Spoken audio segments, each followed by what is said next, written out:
Komisi 2 DPR dan Komisi Pemilihan Umum KPU sepakat untuk kembali menggunakan sistem informasi rekapitulasi pemilu atau Sirekap pada Pilkada serentak 2024. Komisioner KPU Idham Holik menyatakan, Sirekap akan dipersiapkan lebih baik dari pelaksanaan Pilpres lalu yang dinilai banyak kontroversi dan membuat kegaduhan. Idham menegaskan akan ada perbaikan yang signifikan dari sistem komputasi Sirekap. Sirekap akan kami gunakan kembali ya, dan pada kesempatan ini kami tegaskan kami bersama pengembang sudah melakukan perbaikan yang sangat signifikan dari sisi sistem komputasi. Dan kami yakini ke depan penggunaan Sirekap akan jauh lebih baik, tidak sekedar karena persoalan jumlah surat suara di TPS itu maksimal sebanyak 2 surat suara.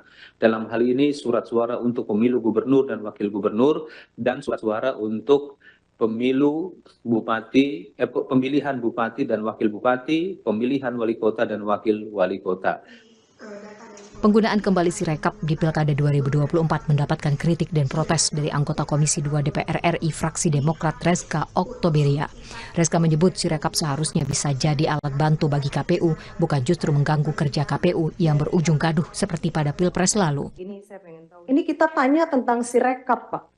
Hal yang sangat banyak diatensi dari pemilu Februari 2024. Kita mau tanya ini, kalau memang mau dipakai oleh KPU, Sirekap ini kembali, tentu harus ada kemajuan dan perubahan untuk jadi lebih baik.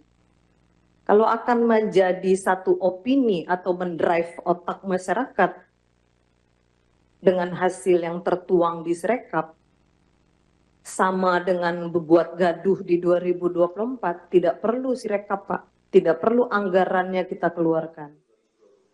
Ketua Komisi 2 DPR Ahmad Doli Kurnia menyetujui penggunaan Sirekap pada Pilkada 2024 karena pemilu ke depan harus memudahkan masyarakat.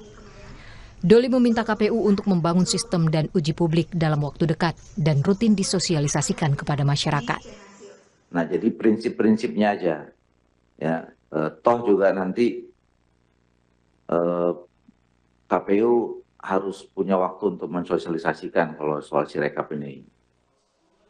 Sistem informasi rekapitulasi pemilu Sirekap yang digunakan pada Pilpres 2024 sempat jadi polemik.